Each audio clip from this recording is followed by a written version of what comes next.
Ito tawag ka nga tulay, sir? Hanging Bridge. Hanging Bridge. Okay. Mo kani say nadaot sa Balinpinon Road. May damage niya nga din kay giana po na siya tubig. So una wala tubig agi karon. Lagi tubig agi sa dalan. Yung kana, sir, unsa nga bridge? Yung kana ko. Mr. Rindal, unsa ni nga bridge ni Mr. Rindal kaning nadaot? Mao kini ang hanging bridge sa Balinpinon. Nadaot tungod sa kadako sa baha. Ug atong makita dire nga ang tubig ni salaag paingon diri sa mga kabalayan, diri sa gilid sa kalsada.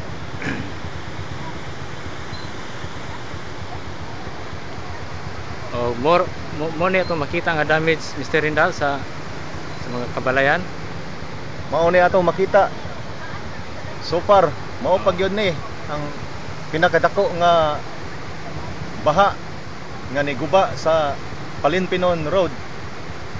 O wata kahibalo, aduna pay umalabot nga baha nga mas dako pa niini. So ang ngayan tang magbantay, kinahanglan nga mobalhin ta og laing Pinoy-anan, ilabi na gyud sa namuyo diri dapita. Engineer Rindal, unsa may mga proyekto ani sa gobyerno yang kun ani nga madali ba ni nila og repair o unsa ba? Sa pagkakaroon ang gobyerno nangita pagpaagi nga makatabang sila ni ining hitabo. Mapay exact nga time frame nga kuno sa mahuman kani nga pag-repair ani Engineer Rindal. Karong Enero ang atong gobyerno nag hatag og mga dugang proyekto aron ikatabang ining sitwasyon. Okay, Mr. Okay, Engineer Rindal, daghang salamat. Daghang salamat. Okay.